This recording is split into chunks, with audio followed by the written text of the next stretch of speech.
जरा देखें कि जब मुल्क का सरबराह ऐसी बातें करता है तो उस कौम की कौन इज्जत करेगा। मैं सऊदी अरब से होके आया हूँ, मैं यूएई के होके, अभी मैं तुर्की होके आया हूँ, और मैंने उन भाइयों को कहा कि आप हमारे बड़े अजीम भाई हैं, हमेशा आपने हमारी मदद की। और मैंने यही कहा, जब मैं आया हूँ तो आप समझेंगे शायद ही मांगने आया, मैं मांग नहीं आया, लेकिन मजबूरी है। और अब जिस तरह माजी में 75 साल में आपने हमारा हाथ बटाया है, कुछ ऐसा आप हाथ बटा। मैंने कहा मैं वादा करता हूँ कि इंशाअल्लाह हम पूरी कौम हम मिलकर दिन रात मेहनत करेंगे, पसीना करेंगे।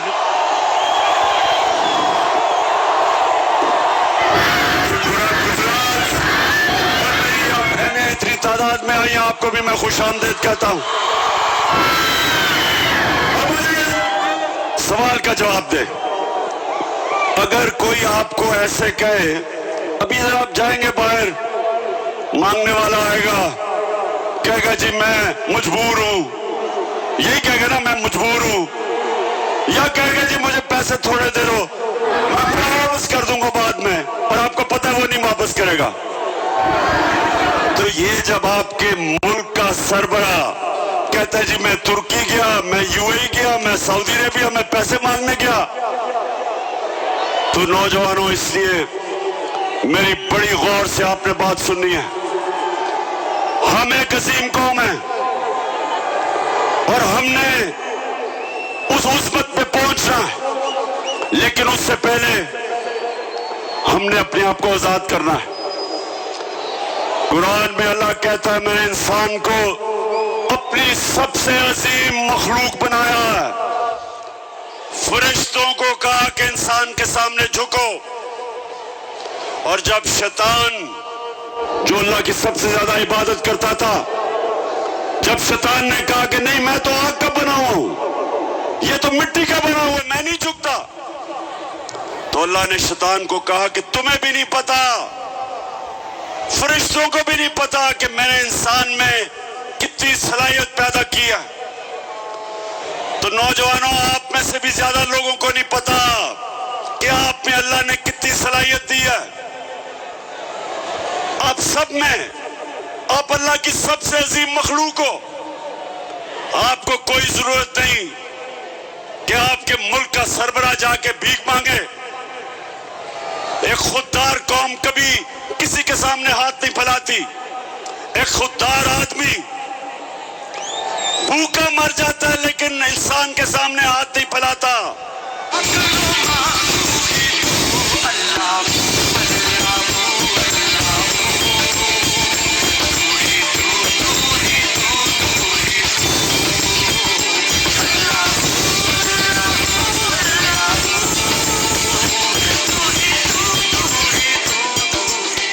गुजरात नौजवानों, मैं आपसे और भी बातें करूंगा, लेकिन मैं आपकी तरबियत भी करूंगा, क्योंकि मैं चाहता हूं कि आप सब मेरे साथ तैयारी करें। यहां हमने एक हकीकी आजादी की तहरीक चलानी है, और उसमें सबसे पहला काम क्या करना है, हमने इस मुल्क का इंसाफ का निजाम, एक इंसाफ का निजाम ठीक करना है कि यहां ताकतवर जो जुल्म करता है कमजोर पे, हमने कमजोर को तहफ्फुज देना है और आजाद करना है। तो नौजवानों, इसके लिए आपने सबने मेरे साथ निकलना है, क्योंकि इस वक्त हमारी हुकूमत एक इंपोर्टेड हुकूमत, जिसका ये इंपोर्टेड वजीर आजम आपने देखा था, चेरी ब्लॉसम, उसकी सबसे बड़ी कमाल यह है कि वो जूते बड़े अच्छे पॉलिश करता है, और वो बूट खास तौर पे अच्छी तरह पॉलिश करता है। जितने बड़े बूट उतनी अच्छी पॉलिश। तो आपने इसलिए मेरे साथ निकलना है कि ये बैरूनी साजिश के तहत चोरों का टोला हमारे ऊपर मुसल्लत किया गया। ये थ्री स्टूजेस जो हमारे ऊपर मुसल्लत किए गए, क्योंकि ये बड़ी अच्छी तरह अपने बैरूनी आकाओं के जूते पॉलिश करते हैं, इसलिए मुसल्लत किए गए। इमरान खान उनको इसलिए गवारा नहीं था क्योंकि वो कहता था एब्सोल्युटली नॉट, और वो किसी की गुलामी मानने के लिए तैयार नहीं था। और वो जो इस मुल्क की फॉरेन पॉलिसी बनाना चाहता था वो अपने लोगों के लिए थी। तो अगर रूस मुझे सस्ता तेल दे और 40% कम कीमत पे या 30% कम कीमत पे अगर रूस तेल दे तो मैं क्यों ना लूं, क्योंकि मैं अपने लोगों को सस्ता पेट्रोल और फजल रहमान बेच सकता हूं। तो क्यों ना लूं मैं। अगर साथ वाला मुल्क जो हमारे साथ आजाद हुआ था, अगर हिंदुस्तान रूस से 40% कम कीमत पे तेल खरीद सकता है, तो बताओ मुझे गुजरात हम क्यों नहीं ले सकते। और दूसरी चीज ये भी सुन लो, हमारे पिछले जो मिलिट्री डिक्टेटर था उसने अमेरिका के सामने घुटने टेके और अमेरिका की जंग में शामिल हुआ, और 80,000 मेरे पाकिस्तानी उस जंग में कुर्बान हुए, अमेरिका की जंग में। और जब मैं कहता हूं कि अमेरिका हम तुम्हारे साथ अमन में शामिल हैं, लेकिन किसी जंग में हम तुम्हारे साथ नहीं शामिल, तो मैं अपने लोगों का सोचता हूं। लेकिन जो लोग इन्होंने मुसल्लत किए, जो ऑर्डर मिलेगा उधर से ये वो करेंगे। ना ये रूस से सस्ता तेल लेंगे क्योंकि अमेरिका नाराज हो जाएगा, और ना ही मुझे खौफ है कि ये रोकेंगे कि हमारा मुल्क इस्तेमाल होगा किसी की जंग में और हमें नुकसान पहुंचाएंगे। तो गुजरात, पहले हाथ खड़ा करके बताओ कि क्या आप मेरे साथ इसमें शामिल हो।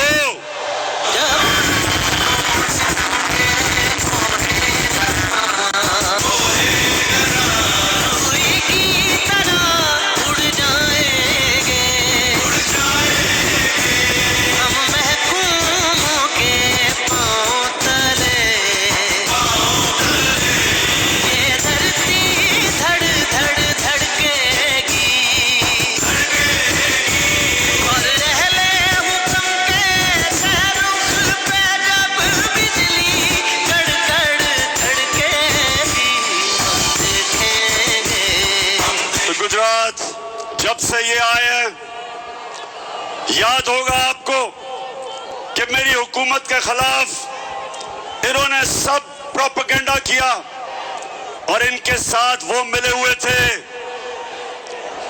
गुजरात, इनके साथ वो लिफाफा वाले साहब मिले हुए थे, लिफाफी मिले हुए थे, पैसे लेके जमीर बेचने वाले, और वो मीडिया हाउस जो हमेशा पैसे की बुत की पूजा करता है। और आप सबको पता है वो कौन सा मीडिया हाउस है। ऊंची जरा। जी माशाल्लाह, शऊर रखने वाली मेरी कौम है। अब तो बच्चा बच्चा मेरा शऊर बेदार हो चुका है, और आज हम मुबारक देते हैं ARY को, और हम खास तौर पे इस्लामाबाद हाई कोर्ट का, हम सारी कौम अप्रिशिएट करती है इस्लामाबाद हाई कोर्ट को कि उन्होंने आजादी राय के ऊपर, आजादी सहाफत के लिए स्टैंड लिया। और ये जो गवर्नमेंट है, ये जो लोगों को मीडिया के ऊपर जुल्म, कंट्रोल, अच्छे सहाफियों के ऊपर जुल्म, अरशद शरीफ जैसा एक मुहिब्बे वतन पाकिस्तानी वो मुल्क से बाहर गया हुआ है, साबिर शाकिर मुल्क से बाहर है। इस हुकूमत के दहशतगर्दी की वजह से एयाज अमीर जैसा दानिश्वर, समी इब्राहिम, उनको इन्होंने मारने की कोशिश की, और इमरान रियाज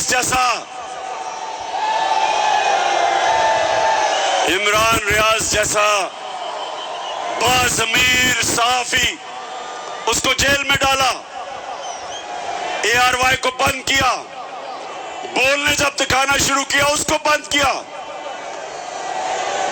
तो मैं इस्लामाबाद हाई कोर्ट आपको ये कौम सलाम करती है। वैसे मैं नौजवानों में यहाँ ये एक और भी आपसे बात करा चलूं, क्योंकि मेरा केस लगा हुआ है। मैं पहले ये सबसे सारी कौम के लिए, अभी मैंने आपको एक दो और वीडियोस बड़ी मजेदार दिखानी है, जरा थोड़ा सब्र करें जरा। तो ये 26 साल पहले मैंने जब सियासत शुरू की, नाम था उसका इंसाफ की तहरीक, और हमने 26 साल पहले कहा कि पाकिस्तान की अदलिया आजाद होनी चाहिए। आजाद होगी तो लोगों के हकूक की हिफाजत करेगी। 26 साल पहले मैंने ये कहा। उसके बाद जब आजाद अदलिया की तहरीक चली तो मैं वाहिद पॉलिटिकल लीडर था जिसको जनरल मुशर्रफ ने जेल में डाला आजाद अदलिया की तहरीक में, और हमारी जमात वो थी।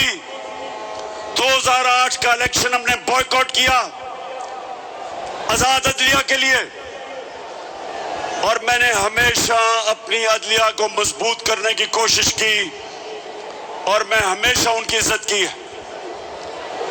और ये जो नून लीग आज कह रही है अदलिया को कि इमरान खान के खिलाफ एक्शन लो, नून लीग शर्म से डूब जाओ।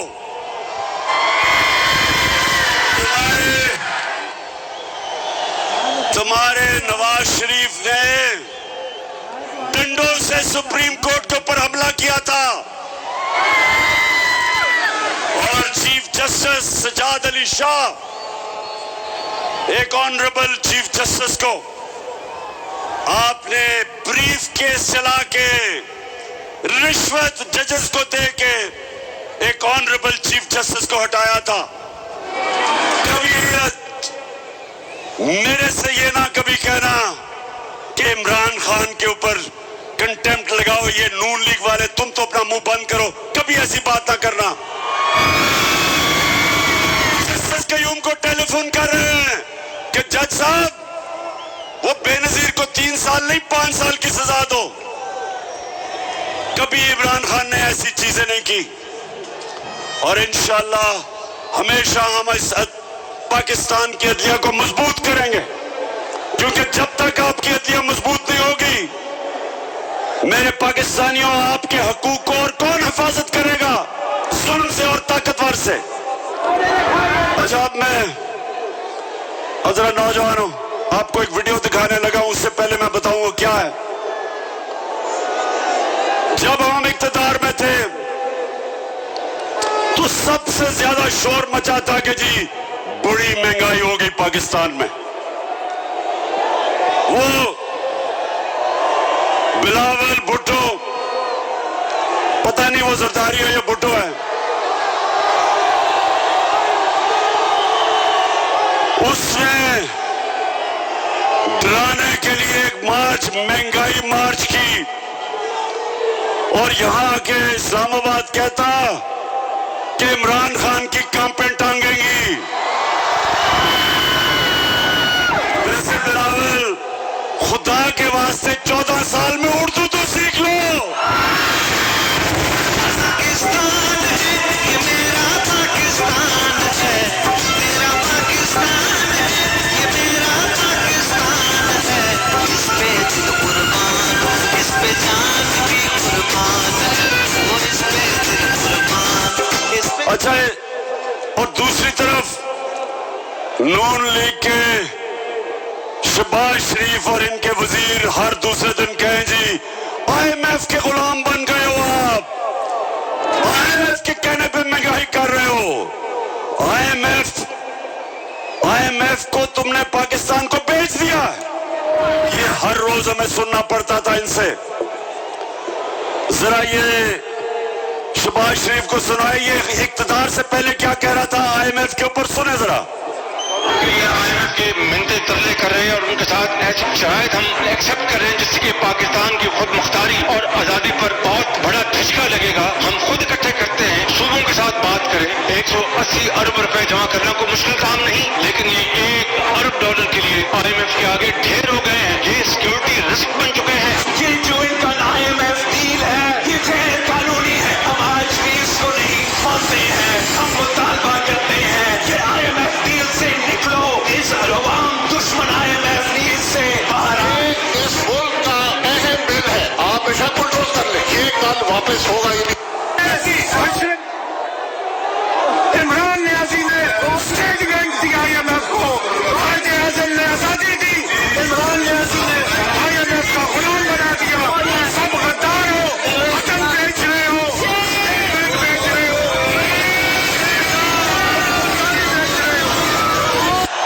बात की है राय साहब ने, ये मनी बिल जो आ रहा है और स्टेट बैंक का जो बिल आ रहा है, ये हम अपनी फाइनेंशियल सॉवरेनिटी, अपनी जो खुद मुख्तारी है सरेंडर कर रहे हैं, which is much worse than what happened on 16th of December 1970। जनाबे वाला, यहाँ पे स्टेट बैंक जो है वो आईएमएफ की लोकल ब्रांच बन चुका है। हमारे यहाँ पे स्टेट बैंक के गवर्नर के रूप में वाइसरॉय आ चुका हुआ है। हम इस वक्त एक फाइनेंशियल कॉलोनी बन चुके हुए हैं मालियाती अदारों। अच्छा अब ये सुने, मैं तो वैसे नौजवानों, आप भी जैसे जैसे आपकी उम्र होती रहेगी आप अप्रिशिएट करेंगे कि अल्लाह वाकई अल हक है, सच का खुदा है। उसका वादा है कि सच तो थोड़ी देर नहीं, सच ने सामने आना है। तो इन्होंने ये बातें की कि जी आईएमएफ का गुलाम है, पाकिस्तान तबाह हो गया। और जब से आप ये आए, आप ये पता क्या कह रहे हैं? जब शौकत तरीन ने कहा कि जनाब सुबह कैसे पैसे इकट्ठे करेंगे आपके लिए, क्योंकि सैलाब आ गया है, सैलाब के अंदर अरबों रुपए की तबाही हुई है, तो शौकत तरीन ने कहा कि आप ये कैसे, हम कैसे सुबह पैसे इकट्ठे करेंगे जब इतनी तबाही आई है? तो यही नून लीग ने कहा कि इनके ऊपर तौहीन आईएमएफ लगाना चाहिए, कि इनकी जुर्रत कि ये आईएमएफ की बातें नहीं मान रहे। ये सुने कि ये होते हैं मुनाफिक। जब इक़्तिदार से पहले थे तो तब आईएमएफ बहुत बुरा था, और हम वो जमात थे जो कीमतें नीचे रख के बैठे हुए थे, जबकि हम भी आईएमएफ के प्रोग्राम में थे। फिर से मैं आपको याद करा दूं, हमारे दौर में जब हमारी गवर्नमेंट थी तो पेट्रोल था 150 रुपए लीटर और डीजल था 145 रुपए लीटर। और आज ये कहते हैं कि आईएमएफ का हुक्म आया है। आईएमएफ का हुक्म पे आज डीजल पेट्रोल चला गया 236 रुपए लीटर, 80 रुपए लीटर बढ़ा है 4 महीनों में। और जो डीजल है वो 100 रुपया बढ़ा। मैं सवाल पूछता हूं कि जब हम इनसे पूछते हैं कि जी क्यों इतना आपने तेल क्यों इतना बढ़ाया, तो कहते हैं आईएमएफ का हुक्म है। हम भी आईएमएफ के प्रोग्राम में थे, हमने महंगाई ऐसे नहीं आने दी। हमारे दौर में नौजवानों ये जरा सुनो, सेंसिटिव प्राइस इंडेक्स होता है जो आम लोगों की इस्तेमाल करने की चीजें। तो हमारे दौर में जो महंगाई थी, आलमी महंगाई थी, एसपीआई हमारे दौर में 17 से 18% था। आज कितना है? बताओ कितना है आज?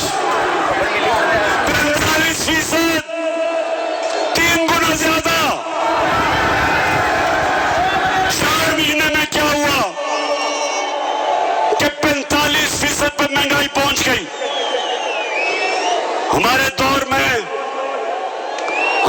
दौर में तेल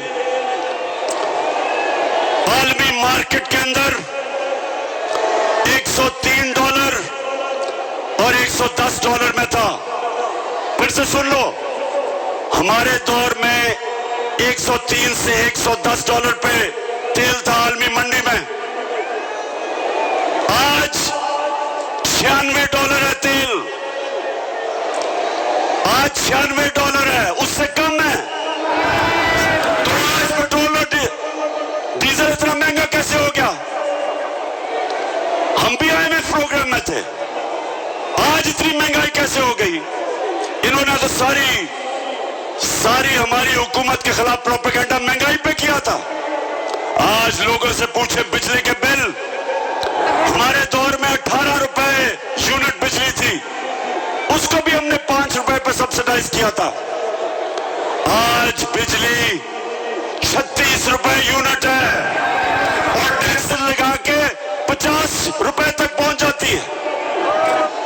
बिजली के बिल आए आपके घरों में? बताएं, आए बिजली के बिल?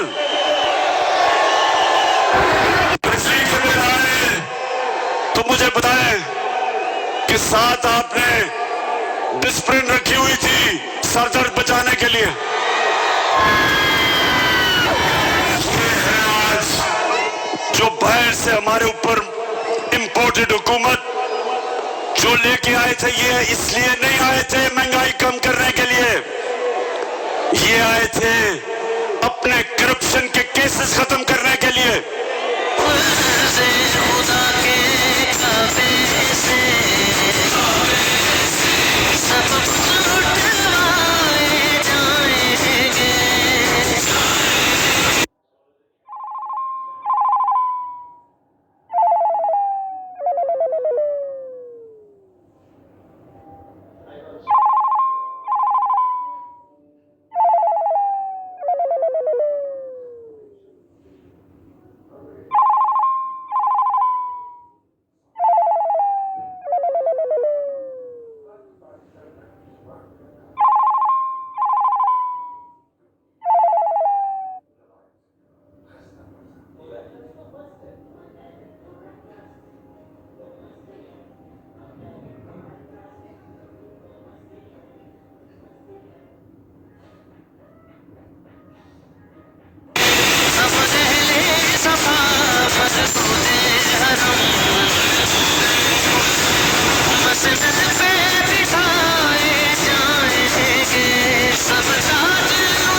तो ये गुजरात, ये महंगाई कम करने नहीं आए थे, ये अपने करप्शन के केसेस वो खत्म करवाने आए थे। पहले जनरल मुशर्रफ ने इनके केसेस खत्म किए, NRO दिया 2008 में। तब इन्होंने अरबों रुपए की चोरी की थी, शरीफ और जरदारी खानदान ने, उसने केस माफ किए, जबकि वो कर नहीं सकता था क्योंकि पैसा तो आपका था। गुजरात फिर से समझ जाओ, चोरी और करप्शन में क्या फर्क है? चोरी होती है जो आपके घर में कोई आके चोरी करे, मेरी कोई घड़ी चोरी कर ले, मेरे घर से पैसे लूट ले, ये इसको चोरी कहते हैं। करप्शन होती है जब कौम का पैसा चोरी होता है, जो पैसा आपके स्कूलों पे, अस्पतालों पे, सड़कों पे, गुर्बत कम करने पे, सब्सिडी देने पे जो पैसा आपके ऊपर लगना होता है वो इनकी जेबों में चला जाता है, वो मुल्क को नुकसान पहुंचाता है। और जब मुल्क के सरबराह प्राइम मिनिस्टर वजीर चोरी करते हैं, मुल्क तबाह हो जाता है। तो गुजरात हमारी जंग इंसाफ की, जब इंसाफ आएगा तो चोरी खत्म होगी, करप्शन खत्म होगी। और इसलिए हमने सबने मिलके इस इंपोर्टेड हुकूमत के साथ तैयारी करनी है, तैयारी चलानी है। आप सबने निकलना है।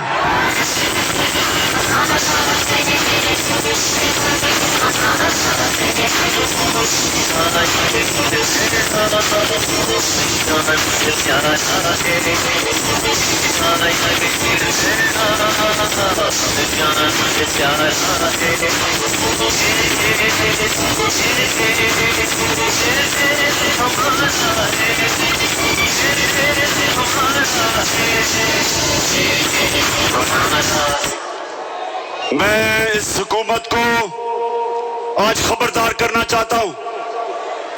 ये जो आप हरबे इस्तेमाल कर रहे हैं, ये जो आप जुल्म कर रहे हैं, ये जो आपने शहबाज गिल के ऊपर तशद्दुद किया, जेल में उसको डाल के, उसको नंगा करके जो उसके ऊपर आपने तशद्दुद किया, मैं आज आपको खबरदार करना चाहता हूं कि जिस तरह आपने जमील फारूकी, एक सहाफी को, उसको जेल में बंद करके उसको भी नंगा किया, तशद्दुद किया, और खास तौर पे हमारे सिंध के अपोजिशन लीडर हलीम आदिल शेख, उसको एक केस से निकलता है दूसरे में डाल देते हैं। 27 FIR सिंध के ऑपोजिशन लीडर के ऊपर की हुई है, उसको जेल पे उस पे तशद्दुद किया। तो मैं इसके अलावा जो आपने सहाफियों से किया, मैं आज आपको वाज़ेह तरीके से खबरदार करना चाहता हूं कि हमारा जो इंसाफ का, जो हमारी इंसाफ की जो तहरीक है, अगर इसी तरह आप करते रहे, वो इस्लामाबाद की तरफ आएगी और आप सबको छुपने की जगह नहीं मिलेगी।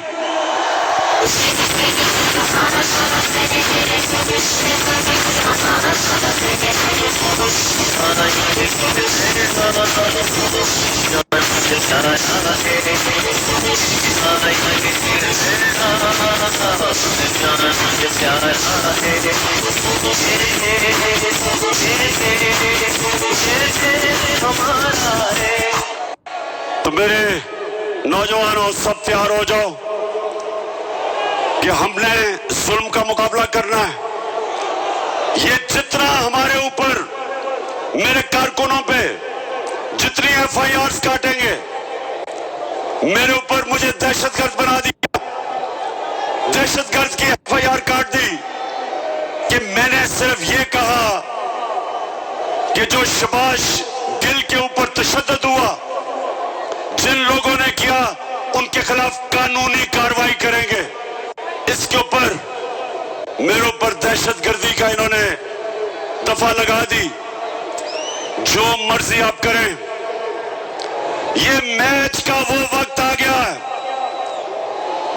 20 साल क्रिकेट के ग्राउंडों में मुकाबला करने के बाद ये मेरा तजर्बा है कि आज जो हमारा मुकाबला है इन चोरों से, वो मैच का वो वक्त आ गया है कि PDM आप सब जो मर्जी कर लो, अब आप जीत नहीं सकते। फिर से टूटत जा, फिर से वो बल्ला धुमा।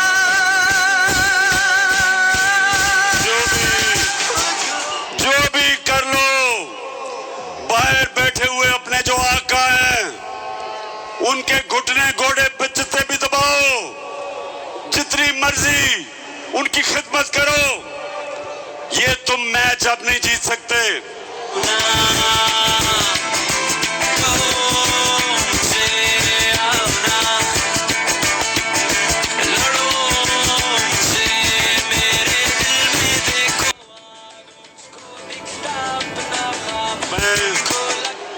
मैं जितने भी हमारे सैलाब से मुतासरीन लोग हैं सारे पाकिस्तान में, गिलगित बल्तिस्तान, आजाद कश्मीर, पख्तूनख्वा, डीजी खान खास तौर पे, और राजनपुर डिस्ट्रिक्ट पंजाब की और सिंध की ज्यादातर डिस्ट्रिक्ट मुतासर हैं, और बलोचिस्तान। मैं इंशाल्लाह अपनी सारी पार्टी को भी, अपनी कौम को इकट्ठा करूंगा, पैसे जमा करूंगा, और माशाल्लाह चीफ मिनिस्टर का जो रिलीफ फंड था उसमें 5.5 अरब रुपया आया, लेकिन इससे बहुत ज्यादा आना था क्योंकि लोग पहुंच ही नहीं सके, लोग टेलीफोन कॉल नहीं कर सके।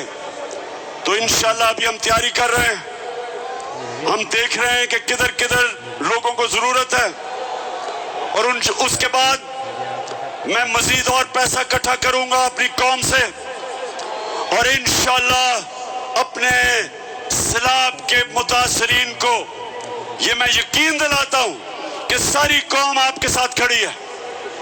मैं चीफ मिनिस्टर साहब आपको और मोनू साहब को, आप दोनों को, मेरे गुजरात के बाशऊर पाकिस्तानियों,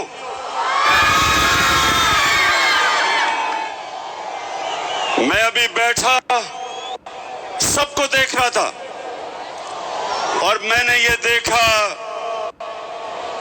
कि हर बात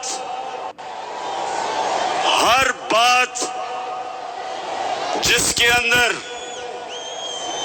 कोई सियासी शऊर होना होता था, एकदम मेरे सारे नौजवान और मेरी बहनें एकदम उसके ऊपर रिएक्ट करती थी। माशाल्लाह, माशाल्लाह। और आज 8 साल के बाद इसी स्टेडियम में मैं आया, और 8 साल पहले मैं समझता था कि बहुत बड़ा जलसा है, लेकिन आज माशाल्लाह आपने सारे रिकॉर्ड तोड़ दिए। शुक्रिया।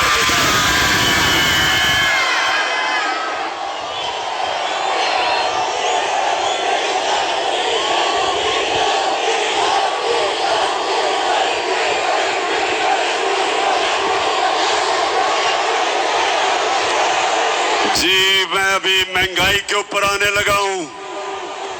डीजल की कीमतें मुझे पता है कि कहां से कहां गई। जब हमारी हुकूमत को साजिश के तहत हटाया गया तो 150 रुपया लीटर पे पेट्रोल था और 145 रुपए पे 1 लीटर फजल रहमान था।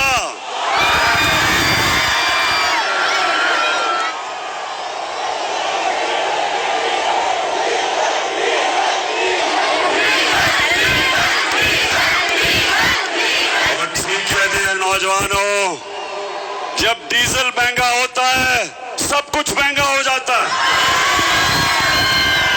ट्रांसपोर्ट महंगी हो जाती है, जनरेटर महंगा, बिल ज्यादा आता है किसानों का, हर चीज महंगी होती है जब फजल रहमान महंगा होता है। अच्छा गुजरात, अब जरा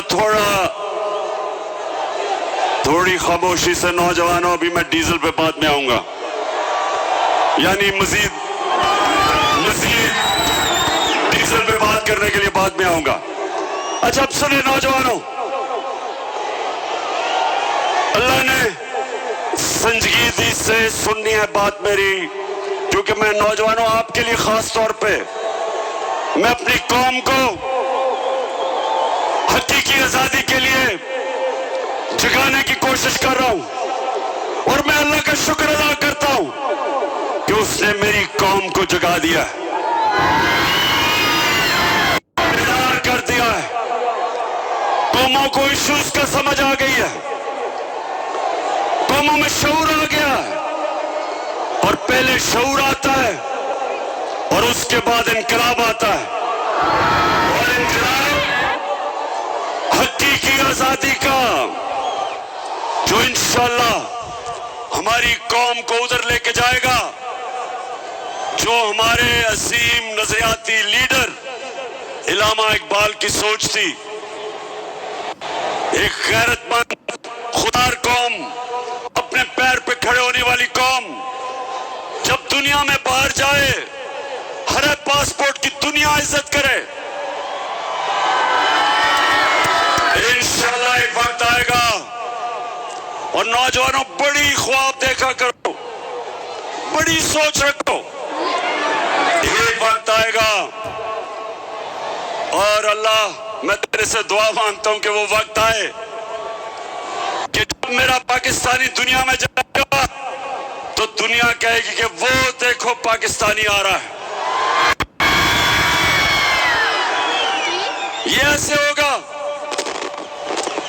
और नौजवानों, सुनो मेरी बात। इंसान वो बड़े काम करता है जो बड़ी ख्वाब देखता है। वो इंसान ऊपर जाता है जिसकी बड़ी ख्वाब होती है। अगर मैं अच्छा, अल्लाह ने क्रिकेट में कामयाबी दी थी तो इसलिए कि मैं बाकी खिलाड़ियों से बड़ी ख्वाब देखता था। मेरी ख्वाब रुकती कहीं नहीं थी कि पहले मैं कहता था मैं पाकिस्तान के लिए खेलूंगा, फिर मैंने कहा मैं पाकिस्तान का सबसे बेहतरीन खिलाड़ी बनूंगा, फिर मैंने कहा मैं दुनिया का सबसे बेहतरीन ऑलराउंडर बनूंगा, और फिर मैंने कहा अपने आप से कि मैं अपनी टीम को वर्ल्ड कप जिताऊंगा। ये होती है ख्वाब। तो मेरे नौजवानों, आप में से बड़े काम वो करेगा जो बड़ी ख्वाब देखेगा। और मैं पाकिस्तान की ख्वाब आपको बता रहा हूं कि अल्लाह ने हमें सब कुछ दिया है। मेरे मौला ने इस मुल्क को 12 मौसम दिए हैं। 12 मौसम है पाकिस्तान में, हम कुछ भी उगा सकते हैं। अल्लाह ने हर किस्म की नेमत दी, सरखेज जमीन दी, टैलेंटेड नौजवान दिए। वो पाकिस्तानी जो बाहर जाते हैं और बड़े बड़े काम करते हैं, जब मौका मिलता है मेरे नौजवानों को, ये सारी दुनिया में शाइन करते हैं, ऊपर जाते हैं। तो जो नौजवानों, मैं आपको आज बात बताना चाहता हूं जिसकी वजह से मैं अपनी सारी कौम के पास जा रहा हूं, अपने नौजवानों को जगा रहा हूं कि जब तक एक कौम हकीकी तौर पे आजाद नहीं होती, उसकी परवाज ऊपर नहीं जाती। गुलाम ऊपर नहीं जा सकते। गुलाम सिर्फ अच्छे गुलाम बन सकते हैं, सिर्फ आजाद इंसान इल्लामा इकबाल के शाहीन बन सकते हैं, सिर्फ ऊपर परवाज कर सकते हैं। कायदे आजम एक गुलाम हिंदुस्तान में एक आजाद लीडर था। मुस्लिम भी कायदे आजम को इज्जत से देखते थे, खुददार थे, गैरतमंद इंसान था। लोग इज्जत आपकी तब करेंगे। नौजवानों, ये सुन लो मेरी बात, जितना मर्जी पैसा कमा लो, आपको इज्जत नहीं मिलेगी। इज्जत तब मिलेगी जब आप पहले अपनी इज्जत खुद करेंगे। अगर दुनिया से इज्जत करवानी है, पहले अपनी इज्जत को खुद करो। और जो कौमें अपने लोगों की इज्जत नहीं करती, अपने लोगों को भेड़ बकरियों की तरह रखती हैं, लोगों पे जुल्म करती हैं, लोगों को इंसान नहीं समझती, उस कौम की कोई इज्जत नहीं करता। इसलिए मेरे पाकिस्तान के नौजवानों, हमने सबसे पहले अपनी कौम को हकीकी तौर पे आजाद करना है। हमने अपने लोगों को हकूक देने हैं, इंसाफ देने हैं और इंसाफ दे के लोगों को आजाद करना है, क्योंकि इंसाफ इंसानों को आजाद करता है। तो मैं